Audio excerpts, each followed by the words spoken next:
Good evening friends, welcome to the video. जैसा कि मैंने कल आपसे वीडियो में कहा था कि आज से आपकी क्लास शुरू होगी और आज मैं आपको बेसिक कॉमर्स के बेसिक्स के बारे में कुछ जानकारी दूंगा। मैं आपके साथ वाइट बोर्ड पर लिखे हुए कुछ टर्म्स, अकाउंटिंग टर्म्स के बारे में डिस्कस कर रहा हूँ। ये अकाउंटिंग टर्म्स आपको पूरे कॉमर्स में, यानी कि जब तक आप कॉमर्स पढ़ेंगे और जब तक आप कॉमर्स से रिलेटेड कोई भी वर्क करेंगे उन सभी चीज़ों में काम आएंगी। आप ये मानकर चल सकते हैं कि ये अकाउंटिंग बेसिक्स का फर्स्ट पार्ट है, जिसमें आपको कुछ शब्दों के मीनिंग समझाए गए हैं। इन शब्दों के मीनिंग अगर आपको पता नहीं होंगे तो उनका कैसे ट्रांजैक्शन करना है या क्या ट्रीटमेंट होगा उसका आपकी अकाउंटिंग प्रोसेस में, ये आपको समझ में नहीं आएगा। तो इसलिए बेहतर है कि हम उन शब्दों का मतलब पहले समझें, तब उसके बाद किसी भी चीज़ को आगे की समझने की कोशिश करें। तो मैंने इन शब्दों को वाइट बोर्ड पर लिखकर आपको उसकी पिक्चर शेयर करी है और इस संबंध में मैं आपको एक एक करके उन सभी जो पॉइंट्स हैं उनको डिस्कस कर रहा हूँ। मैंने दिया है अकाउंटिंग टर्म्स। अकाउंटिंग टर्म्स का मतलब है कि अकाउंटिंग में यूज़ होने वाली वो सभी आइटम्स या सभी नाम जो कि अकाउंटिंग प्रोसेस को पूरा करते हैं। ये टेक्निकल वर्ड्स भी हो सकते हैं और जनरल वर्ड्स भी हो सकते हैं। मेनली क्योंकि अकाउंटिंग प्रोसेस है तो अकाउंटिंग प्रोसेस का एक नियम कायदा होता है, उस नियम कायदे के अनुसार आपको वही शब्दों का यूज़ करना होता है। तो इसलिए उन शब्दों को यूज़ करने के लिए बहुत ही सही तरीके से आपको समझना ज़रूरी है। इसमें सबसे पहले उन्होंने कहा है ट्रांजैक्शन। इसमें सबसे पहले बताया गया है ट्रांजैक्शन क्या होता है, जिसका मैंने हिंदी में लिखा है सौदा। याद रखिए कि कॉमर्स में किसी प्रकार की कोई भी बात आप नोट करेंगे तो वो किसी न किसी सौदे के रूप में होगी। ट्रांजैक्शन का अर्थ होता है एक तरफ से, यानी कि कम से कम दो पक्षों का होना और एक पक्ष के द्वारा किसी दूसरे पक्ष को कोई ना कोई लाभ पहुंचाना। लाभ पहुंचाने का मतलब ये होता है कि जिस पक्ष को कोई ज़रूरत होगी वो पक्ष दूसरे पक्ष से अपनी ज़रूरत की चीज़ लेगा और उसके बदले या तो उसको उसकी कीमत देगा अथवा उसको उसकी सहूलियत की या उसकी ज़रूरत की कोई चीज़ देगा। सौदे का मतलब है कि आपस में आदान प्रदान करना, टू एक्सचेंज द मनी और गुड्स फॉर देयर नीड्स। अपनी आवश्यकताओं के लिए एक दूसरे को अदला बदली करना। जो भी अदला बदली होगी यहाँ पर अकाउंटिंग में उसकी वैल्यू कैश में, यानी कि मनी में ट्रीट की जा सकती होगी। सबसे बड़ी बात यह है कॉमर्स की, ऐसी सारी वैल्यूज़, ऐसे सारे आइटम्स ही कंसीडर किए जाएंगे जिनका कोई ना कोई पर्टिकुलर वैल्यू होगी, यानी कि उनका कोई ना कोई मूल्य होगा, तभी वो ट्रांजैक्शन के कैटेगरी में आएंगे। अब मान लीजिए मैंने केवल अपना कोई विचार रखा, सामने वाले ने उस विचार को सुना और उसमें सहमति दे दी, तो वो ट्रांजैक्शन में नहीं आएगा। क्यों? क्योंकि हमने एक दूसरे के विचार तो शेयर किए लेकिन उनका कोई भी स्पेसिफिक मॉनेटरी वैल्यू, मौद्रिक मूल्य नहीं है जिसको मुद्रा में मापा जा सके, इसलिए उसको सौदे में कंसीडर नहीं किया जाएगा। तो सौदे में आदान प्रदान करने वाली वो सभी चीज़ें अथवा वो सभी बातें आएंगी जिनका कोई ना कोई मूल्य हो और जिनका कोई ना कोई प्राइस या मूल्य के आधार पर उनको रिकॉर्ड किया जा सकता हो। नंबर 2, खाता, अकाउंट। अकाउंट का सीधा सा मतलब है कि अकाउंट, खाते का मतलब है कि जो भी आप ट्रांजैक्शन कर रहे हैं उसका प्रॉपर रिकॉर्डिंग कर रहे हैं। उस रिकॉर्डिंग को करने के लिए हर काम का हिसाब किताब, हर काम को, हर वर्क को अलग तरीके से अलग मेंटेन करके रखना। सब काम एक ही जगह पर रिकॉर्ड ना करके हर काम को अलग अलग जगह पर रिकॉर्ड करना, और उसका जो टेक्निकल स्टाइल होता है वो रिकॉर्ड करने का खाता कहलाता है। खाता में क्या होगा, आपको किसी एक पर्टिकुलर काम से संबंधित सारी रिकॉर्डिंग होगी एक पर्टिकुलर टाइम लिमिट की। सपोज कीजिए 1 महीना, तो 1 महीने में जितना भी काम उस पर्टिकुलर काम से रिलेट किया गया होगा उन सब की रिकॉर्डिंग एक पर्टिकुलर प्लेस पर की जाएगी, जिसको एक टेक्निकल रूप से उसका एक फॉर्मेट होगा और उस फॉर्मेट के अंदर उसको लिखा जाएगा। तो वो जो फॉर्मेट होता है वो क्या कहलाता है, खाता कहलाता है। नंबर 3, अकाउंटिंग, लेखा। लेखा का मतलब होता है कि रिकॉर्ड करने का तरीका अकॉर्डिंग टू कॉमर्स। कॉमर्स के हिसाब से, आपके अकाउंटिंग प्रोसेस के हिसाब से किसी भी ट्रांजैक्शन को जो रिकॉर्डिंग प्रोसेस होता है वो रिकॉर्डिंग प्रोसेस किस तरीके से होता है, उसके नियम कायदे क्या होते हैं, उस नियमों कायदों के अलावा आगे को फॉलो करते हुए किस तरीके से हम उसको रिकॉर्ड करना शुरू करते हैं और वो एक पर्टिकुलर टाइम पीरियड के एंड पर किस तरीके से ख़त्म होता है, ये सारी रिकॉर्डिंग का प्रोसेस क्या कहलाता है, आपका लेखा कहलाता है। यानी कि लेखा में हम जहाँ से रिकॉर्डिंग शुरू करेंगे और जब उसको एक पर्टिकुलर टाइम को पूरा करते हुए एंड करेंगे तो उस एंड होने तक के टाइम की सारी रिकॉर्डिंग किस में आएगी, ख़त्म में आएगी। नेक्स्ट है सिंगल एंट्री सिस्टम और डबल एंट्री सिस्टम, दोनों एक साथ समझते हैं। सिंगल एंट्री सिस्टम और डबल एंट्री सिस्टम को समझने से पहले ये बहुत ज़रूरी है कि हम ये समझें कि हम जो भी ट्रांजैक्शन करते हैं या जो भी काम करते हैं या जो भी आदान प्रदान करते हैं वो कम से कम दो लोगों के बीच में होता है। सिंगल व्यक्ति अपने साथ कोई भी रिकॉर्डिंग या कोई भी काम नहीं कर सकता। मैं अपने लिए खुद से माल खरीद कर खुद को नहीं बेच सकता या खुद का बिका हुआ माल दोबारा से नहीं खरीद सकता। यानी कि मुझे कम से कम दो लोगों के पक्ष की ज़रूरत होगी, एक लेने वाला पक्ष होगा, एक देने वाला पक्ष होगा। ये सारी बातें इसमें आएंगी। तो आपके सिंगल एंट्री सिस्टम का मतलब क्या होता है, जब हम कोई भी ट्रांजैक्शन करते हैं दो लोगों के बीच में, अगर हम उसकी रिकॉर्डिंग केवल अपने पक्ष को देखते हुए करें कि हमने क्या रहा है। यानी कि जैसे सपोज कीजिए मैंने माल परचेस करा, तो मैंने माल किसी ना किसी दूसरे व्यक्ति से परचेस करा होगा, लेकिन मैं उसके साथ क्या हुआ, उसके खाते में क्या ट्रीटमेंट होगा, उसके लिए क्या ट्रीटमेंट होगा, उस बात को ध्यान में रखते हुए मैंने क्या करा, सिर्फ मेरे साथ क्या होना चाहिए उसमें, वो रिकॉर्ड करता हूँ। That is called single entry system, एकल लेखा प्रणाली।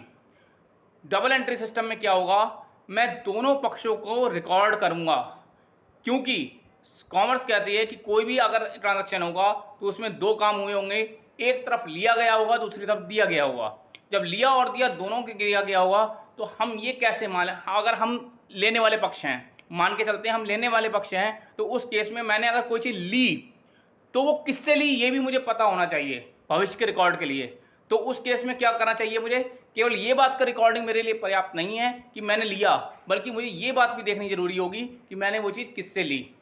इन दोनों चीज़ों को ध्यान में रखते हुए जब हम रिकॉर्डिंग का वो सिस्टम अप्लाई करते हैं जिसमें हम अपने पक्ष के साथ साथ सामने वाला पक्ष की रिकॉर्डिंग भी करना शुरू करते हैं, that is called double entry system. Single entry में हम क्या करेंगे, केवल अपने से जो ट्रांजैक्शन हुआ है, अपने लिए जो फायदा नुकसान हुआ है या अपने लिए जो लिया दिया है उसकी रिकॉर्डिंग करते हैं। जबकि डबल एंट्री सिस्टम में हम दोनों पक्षों की रिकॉर्डिंग करते हैं, अपने लिए भी क्या हुआ है और सामने वाले पक्ष पे भी क्या इफेक्ट पड़ा है। ये दोनों बातें एक साथ अगर हम लिखते हैं तो वो क्या कहलाती है, डबल एंट्री सिस्टम कहलाता है। नेक्स्ट पॉइंट है आपका income and expenses. Income I, expenses खर्चे। बड़ा आसान सा लग रहा है कि इसमें क्या प्रॉब्लम हो सकती है, लेकिन जब हम उसको सही तरीके से समझते हैं तब हमें पता लगता है कि इनकम और एक्सपेंस क्या होता है। एक्सपेंस का सीधा सीधा मतलब है कि किसी भी चीज़ को हम प्राप्त करने की जब कोई प्रयास करते हैं तो उस चीज़ को प्राप्त करने में जो कुछ हमारे पास से गया इन मॉनेटरी टर्म्स। फिर याद रखिएगा, जो भी चीज़ हम प्राप्त कर रहे हैं उसकी भी कोई ना कोई मॉनेटरी वैल्यू होगी, और उसको प्राप्त करने के लिए, उसको रिसीव करने के लिए हमने जो कुछ भी दिया इन मॉनेटरी टर्म्स, मौद्रिक मूल्य के रूप में हमने जो कुछ भी दिया वो हमारे क्या कहलाते हैं, खर्चे कहलाते हैं। बात को समझिए, किसी भी चीज़ को प्राप्त करना है हमें, उस प्राप्त करने वाली चीज़ का पहली बात वो कोई मॉनेटरी वैल्यू होगी, और उसको प्राप्त करने के लिए हमने जो कुछ भी दिया किसमें, इन मॉनेटरी टर्म्स, या हमने जो भी मॉनेटरी टर्म्स में मौद्रिक मूल्य में जो कुछ भी दिया गया हुआ वो सब क्या कहलाते हैं, खर्चे कहलाते हैं। इनकम का मतलब ये होता है कि जब भी हम कोई चीज़ प्राप्त करते हैं, इनकम शब्द तब यूज होता है जब हम किसी एक पर्टिकुलर पीरियड की बात करते हैं, जैसे कि 1 साल, 3 महीना, 1 महीना, 2 महीना, 1 वीक, तमाम तरीके से। तो हम उस पर्टिकुलर पीरियड में जितना कुछ हमारे पास सोर्सेस आए, यानी कि जितना कुछ हमने रिसीव किया इन फाइनलाइज तरीके से मतलब क्या है, उसमें से अगर कुछ खर्चे होते हैं तो खर्चे हटा दिए गए, कुछ नुकसान हो गया है तो वो नुकसान हटा दिया गया, या हमें किसी चीज़ को पेंडिंग में डालना है या पे करना है वो हमने पे कर दिया। उसके बाद जो कुछ हमारे लिए अपने यूज़ के लिए बचता है वो हमारी इनकम कहलाती है। ठीक है, इसी तरीके से आया है आपका एसेट्स एंड लायबिलिटीज़। एसेट्स और लायबिलिटीज़ मीन्स हिंदी में होता है संपत्तियां और दायित्व। संपत्तियों का मतलब क्या, आपको लगता है कि एसेट्स आपकी बहुत सारी होती हैं, जैसे कि आपका मकान है, कार है, आपके फर्नीचर है, ये सभी चीज़ें एसेट्स हैं। तो एसेट्स का मतलब क्या होता है, याद रखिएगा, हम बिजनेस पॉइंट ऑफ व्यू से बात करते हैं। तो एसेट्स का मतलब ये है कि जब हम अपनी पूंजी को या पैसे को किसी ना किसी ऐसी चीज़ में लगाते हैं जो हमें प्राप्त होती है, और उस प्राप्त करने के बाद जब हम उसका यूज़ अपने बिजनेस में करते हैं, अपने काम पे करते हैं, तो उसका बेनिफिट हमें कुछ टाइम बाद मिलना शुरू होता है। जैसे कि सपोज़ कीजिए मैंने कोई बिल्डिंग खरीदी और उस बिल्डिंग में मैंने अपना बिजनेस खोला, तो क्या वो बिल्डिंग बिजनेस के साथ तुरंत पैसा जनरेट करना शुरू कर देगी? नहीं, उसके लिए टाइम लगेगा। मैंने आज बिजनेस शुरू करा है, वो धीरे धीरे आगे बढ़ेगा, उसका प्रोसेस आगे बढ़ेगा और वो मुझे उसका फ़ायदा मिलना शुरू होगा। तो जो चीज़ मैंने खरीदी है, जो चीज़ मैंने प्राप्त करी है, उसका फ़ायदा अगर हमें लॉन्ग टर्म में धीरे धीरे आगे आने वाले पीरियड में मिलना शुरू होता है, तो हमारे लिए क्या होती है, एसेट्स होती है। यानी कि हम उसको अपने लिए यूज़ करते हैं, और सबसे बड़ी बात उसके साथ क्या होगा कि उसकी ओनरशिप हमारी होगी। यानी कि उसके मालिक कौन होंगे, हम खुद होंगे, हमारे से वो कोई छीन नहीं सकता। या तो वो हमारी खुद की स्वयं की पर्सनल होगी या हमारे बिजनेस के लिए होगी। क्लियर है? इसी तरीके से लायबिलिटीज़ का मतलब क्या होता है, लायबिलिटीज़ का मतलब होता है दायित्व। दायित्व का मतलब वैसे सामाजिक दायित्व की बात नहीं हो रही है यहाँ पे, कॉमर्शियल टर्म्स में आप दायित्व का मतलब होता है कि जो कुछ हमें पे करना है किसी एक पर्टिकुलर टाइम में। सपोज़ कीजिए 1 साल है, 1 साल में हमें कुछ पे करना है, जैसे कि हमें लोन पे करना है, हमने लोन ले रखा है तो हमें लोन की किस्त पे करनी है, तो वो 1 साल में अगर हमें जो किस्त पे करनी होगी वो हमारे लिए क्या है, लायबिलिटी है। इसी तरीके से हमें जो कुछ उधार लिया हमने, उस उधार के बदले हमें उनको पेमेंट करना होगा, तो वो पेमेंट करना क्या कहलाता है, लायबिलिटी कहलाता है। इसी तरीके से कैपिटल मोस्ट इंपॉर्टेंट थिंग है, हमेशा यूज़ होगी कॉमर्शियल टर्म्स में। कैपिटल का मतलब होता है पूंजी, हिंदी में कहेंगे पूंजी। पूंजी का सीधा सीधा अर्थ है कि वो पैसा जो कि किसी व्यक्ति का पर्सनल था और उसने अपने बिजनेस को शुरू करने में लगाया। शुरू करने का मतलब ये है कि स्टार्टिंग में लगाया, लेकिन वो एक परमानेंट नेचर में लग गया। वो पैसा कब वापस होगा, जब वो बिजनेस बंद होगा, अदरवाइज वो पैसा वापस नहीं होगा। यानी कि वो उस बिजनेस के लिए बेस का काम करेगा, बेस का मीन्स आधार का काम करेगा, और बाकी जो भी काम होगा वो उस पैसे के ऊपर होगा। ऊपर से मतलब ये है कि वो पैसा एक बार फिक्स्ड हो गया, लग गया, अब उसके बाद आना जाना पैसे का लगा रहेगा, और जो भी प्रॉफिट लॉस होगा वो उस पैसे से के अलावा होगा।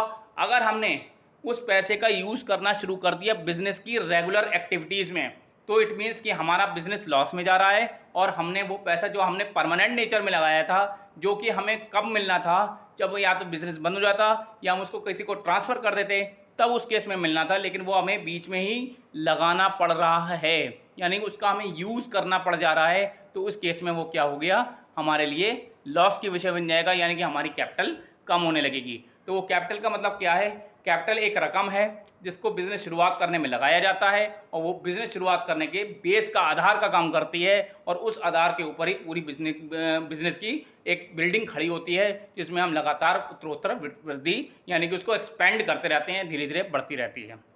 नेक्स्ट है इन्वेस्टमेंट। इन्वेस्टमेंट यानी विनियोग का मतलब है कि हमने अपना स्वयं का पैसा, खुद का पैसा जब किसी चीज़ में लगा दिया जहाँ से हमें कुछ ना कुछ रिटर्न मिलेगा, जितना लगाया उससे बढ़कर मिलेगा, वो हमारे लिए क्या कहलाते हैं, इन्वेस्टमेंट कहलाते हैं।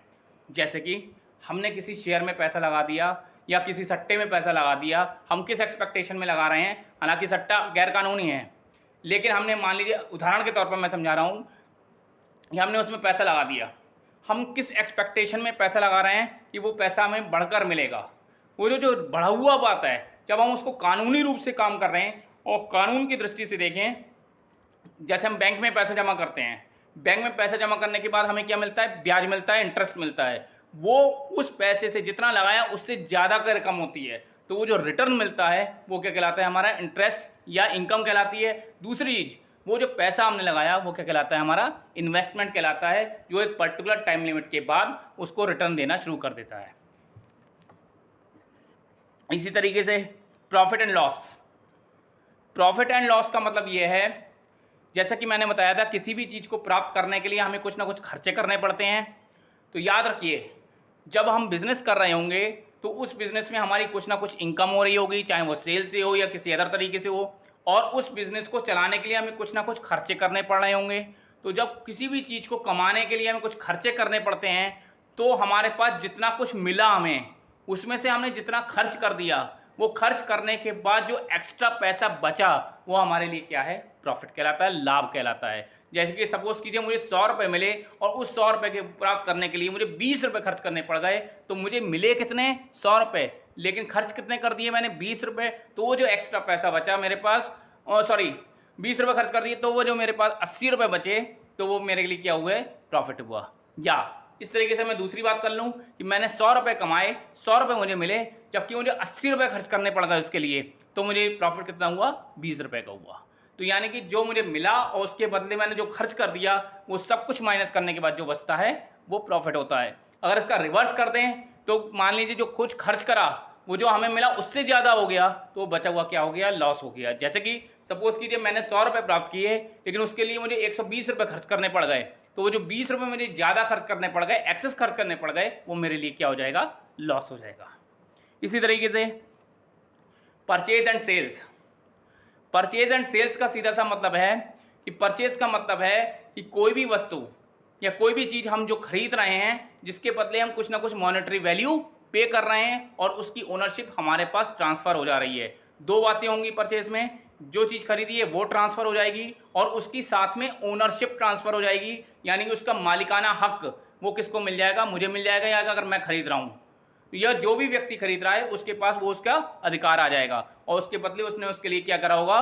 कुछ न कुछ पे करा होगा, मॉनेटरी वैल्यू में पे करा होगा, वो क्या कहलाता है? आपका परचेस कहलाता है। सेम उल्टा सेल्स।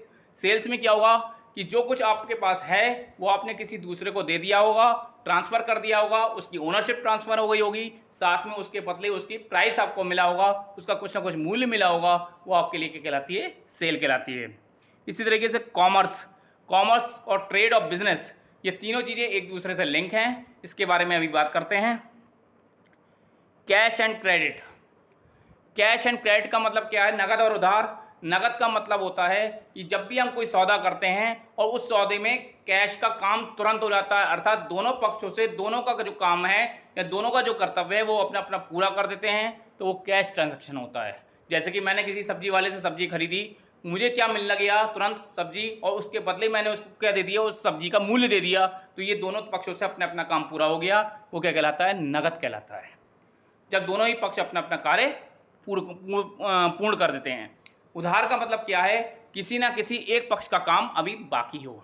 जैसे कि मैंने एडवांस पे कर दिया, मुझे अभी माल नहीं मिला, तो जिस सेलर है उसकी तरफ से काम होना बाकी है, या मैंने माल ले लिया लेकिन अभी पे नहीं करा, तो किसकी तरफ से काम होना बाकी है? परचेजर की तरफ से बाकी है। यानी कि दोनों पक्षों में से किसी ना किसी एक पक्ष का अगर काम होना बाकी रह जाता है, तो वो क्या कहलाता है? उधार कहलाता है। बात आती है अब ट्रेड, बिजनेस और कॉमर्स की। पहले हम ट्रेड और बिजनेस समझ लेते हैं, उसके बाद कॉमर्स बात करेंगे, क्योंकि कॉमर्स मैं सब कह रहा हूँ कि जो आपको मैं नेक्स्ट बेसिक न्यूमेरिकल कराऊंगा उसमें मैं बहुत अच्छी तरीके से समझाऊंगा उसको। तो आज केवल हम क्या बात करते हैं? Trade and business. व्यापार क्या होता है?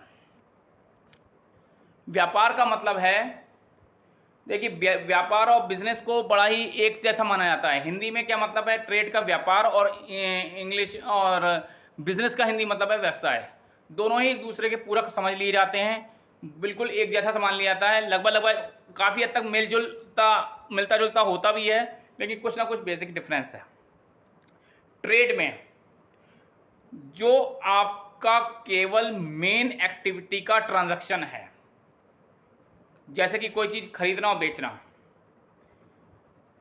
सपोज कीजिए किसी भी बिजनेसमैन कोई वस्तु का व्यापार कर रहा है और उसमें उसका काम क्या है? उस वस्तु को बेचना और उसके बदले उसका मूल्य प्राप्त करना। तो ये जो खरीदने और बेचने की मेन एक्टिविटी है, ये क्या कहलाती है? ट्रेड कहलाती है, व्यापार कहलाती है। व्यापार में एक पक्ष कुछ ना कुछ देगा और दूसरे पक्ष उसके कुछ ना कुछ लेगा। ये लेना और देना जो कि मॉनेटरी वैल्यू में होगा, मॉनेटरी टर्म्स में होगा, वो क्या कहलाता है? व्यापार कहलाता है। उस पर्टिकुलर एक्टिविटी की बात की जा रही है। लेकिन व्यवसाय का क्षेत्र बहुत बड़ा होता है। व्यापार जो है व्यवसाय का ही एक पार्ट होता है। व्यवसाय का मतलब क्या हुआ? व्यवसाय का सीधा सा मतलब है कि उस व्यापार की एक्टिविटी को करने के लिए जो उसकी ऑक्सिलरी एक्टिविटीज़ होती हैं, यानी जो उसकी सहायक क्रियाएं होती हैं, वो सारी सहायक क्रियाएं भी अगर संघ में जोड़ दी जाएं तो वो कुल मिलाकर क्या बनता है, बिजनेस बनता है। इसको एक उदाहरण से समझते हैं, बहुत आसानी से समझ में आएगा। आपको मालूम है कि बरेली का मार्केट थर्सडे यानी बृहस्पतिवार को बंद रहता है। आपने देखा होगा कि बृहस्पतिवार को फड़ बाजार लगता है, हाट लगती है पूरी बृहस्पति का मार्केट, जिसमें कि तमाम फड़ पर लेके हुए कई विक्रेता बैठते हैं, जिसमें थोड़े छोटे सामान होते हैं, कपड़ा होता है, आपके कॉस्मेटिक्स आइटम्स होते हैं, तमाम चीज़ें होती हैं। वो क्या कर रहे हैं, वो केवल मेन एक्टिविटी कर रहे हैं। आप जाते हैं, खड़े होते हैं, भाई ये कितने का है, वो आपने खरीद लिया, उसने कहा 10 रुपये का है, आपने उठा लिया, वो के साथ मुझे दे दो, आपने 10 रुपये पे कर दिए, बात खत्म। इसके अलावा कोई एक्टिविटी होती है? नहीं होती है। ये क्या है? ये ट्रेड है। लेकिन बाकी दिनों में जहां पर वो फड़ वाले बैठे हैं, उसके ठीक पीछे जो बड़े बड़े शोरूम बने हुए हैं, जो बंद थे बृहस्पतिवार को, वो खुल गए हैं।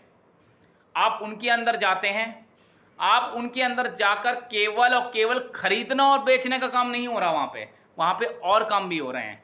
परचेज के रिलेटेड जितनी भी एक्टिविटीज़ हैं वो भी हो रही हैं, सेल्स से रिलेटेड अदर एक्टिविटीज़ भी हो रही हैं, अकाउंटिंग प्रोसेस भी हो रहा है, मैनेजमेंट भी चल रहा है, तमाम चीज़ें चल रही हैं। इन सारी एक्टिविटीज़ को जो कि मेन एक्टिविटी में सहायक हैं, वो सब क्या कहलाती हैं? मिलकर क्या बनाती हैं? व्यवसाय बनाती हैं। यानी कि किसी भी व्यापार को चलाने के लिए जो शुरुआत से लेकर और अंत तक की एक्टिविटीज़ जो उस व्यापार के एक्टिविटी के कंप्लीट होने तक चलती हैं, वो सब मिलकर क्या बनती हैं? व्यवसाय बनती हैं। जबकि खरीदने और बेचने की मेन एक्टिविटी क्या कहलाती है? ट्रेड कहलाती है, व्यापार कहलाती है। व्यवसाय बहुत बड़ा विस्तृत क्षेत्र है। यहाँ पर व्यवसाय में किसी भी चीज़ से या सेवा से, सर्विस से रिलेटेड की शुरुआत जहाँ से होती है वहाँ से शुरुआत होती है, और जब तक वो बिक नहीं जाती, अल्टीमेट जब तक उसका कंजम्पशन नहीं हो जाता, तब तक की सारी एक्टिविटीज़ वहाँ तक की सब बिजनेस के अंदर आती हैं। जैसे कि मार्केटिंग एक्टिविटी हो गई, जैसे कि आपकी सेल परचेज की एक्टिविटी हो गई, आपकी स्टॉकिंग सर्विसेज हो गई, आपकी ट्रांसपोर्टेशन सर्विसेज हो गई, आपकी बैंकिंग सर्विसेज हो गई। ये सारी चीज़ें किसके अंदर आ रही हैं? व्यापार की सहायक क्रियाओं में है। तो इन सारी चीज़ों को एक साथ समेकित करके आप क्या करते हैं? ये क्या कहलाता है? व्यवसाय कहलाता है। जबकि ट्रेड केवल खरीदने और बेचने की मेन एक्टिविटी ही होती है, वो ट्रेड कहलाती है। रही बात कॉमर्स की, मैंने कहा था कि नेक्स्ट टॉपिक में जो हूँ आपके कॉमर्स रिलेटेड न्यूमेरिकल एक्टिविटीज़ की बात करेंगे। उसी में मैं आपको कॉमर्स का सबसे पहले कंसेप्ट समझाऊंगा और उसके बारे में आगे बताएंगे। आशा है कि आपको ये वीडियो ज़रूर समझ में आएगा। जो मैंने पॉइंट्स आपको पिक्चर में भेजे हैं वो ज़रूर नोट कर लीजिए, और नोट करने के बाद फिर भी मेरा ये वीडियो आप सुनेंगे, आपको मुझे पूरी आशा है बहुत आसानी से समझ में आएगा।